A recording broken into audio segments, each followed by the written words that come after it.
Amerika Serikat baru ngelakuin penculikan terhadap Presiden Venezuela, Nicolas Maduro. Puncak dari rentetan serangan dan tekanan yang udah mereka lakuin selama berbulan-bulan.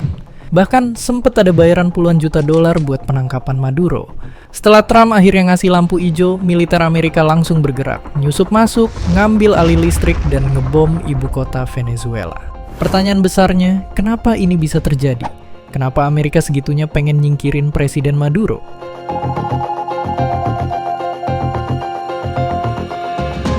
Buat bener-bener paham, ayo kita mulai dari satu orang ini, Nicolas Maduro. Siapakah dia? Orang ini udah ngejabat jadi Presiden Venezuela dari zaman Presiden kita masih SBY. Dan sekarang, dia lagi ngejabat di periode ketiga. Ya, Maduro ngubah konstitusi biar dia bisa lanjut ngejabat. Selama merintah, dia nyoba ngebawa perubahan sosial dan program bantuan buat orang miskin.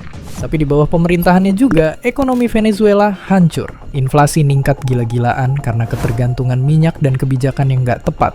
Bahkan butuh duit dari puluhan jadi jutaan buat beli ayam. Uang Venezuela bernilai lebih rendah dari kertas bekas. Dan saking nggak berharganya, dijadiin kerajinan tangan. Seiring kondisi memburuk, demonstrasi menjamur yang dibalas aparat dan ormas militer pakai kekerasan. Ratusan warga meninggal. Oke, itu Maduro.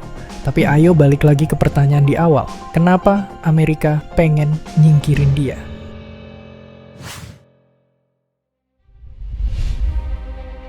Semuanya mungkin berawal dari satu hal, minyak.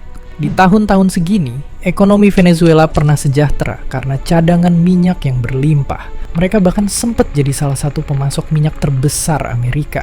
Tapi lama-lama, perusahaan-perusahaan Amerika mulai menuhin industri minyak Venezuela.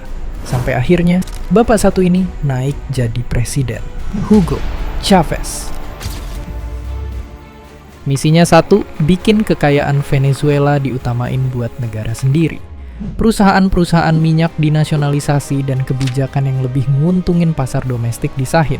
Hubungan kedua negara memburuk seiring Venezuela makin deket sama lawan-lawan Abang Sam. Lalu di tahun segini, Chavez meninggal akibat penyakit jantung dan tahtanya diterusin sama orang yang udah sejak lama jadi tangan kanannya, Maduro, yang ujungnya ngelanjutin kebijakan serupa.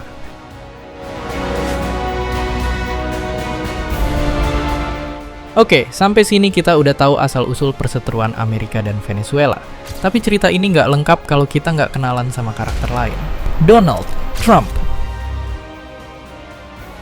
Dari awal dia jadi presiden, Trump udah ngeluarin kebijakan yang bikin hubungan Amerika dan Venezuela memanas.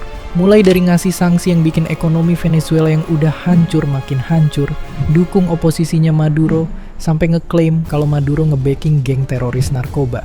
Klaim yang malah dibantahkan sama laporan Intel Amerika sendiri. Inilah yang jadi alasan utama penculikan Maduro.